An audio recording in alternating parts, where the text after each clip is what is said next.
बिस्मिल्लाहिर्रहमानिर्रहीम। अस्सलाम वालेकुम। मैं हूं सऊदी अरब से राय मोहम्मद हयात। इस वक्त मौजूद हूं मक्का मुकरमा में।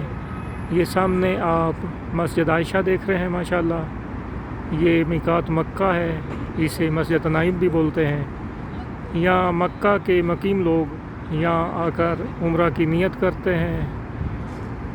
यहाँ नफल अदा करके हरम पाक में उम्रा के लिए जाते हैं। माशाल्लाह बहुत ही खूबसूरत मस्जिद है।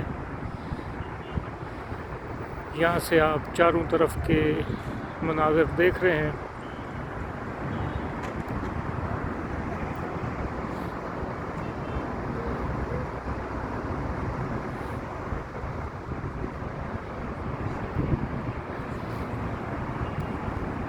मस्जिद आयशा माशाल्लाह बहुत ही खूबसूरत मस्जिद है।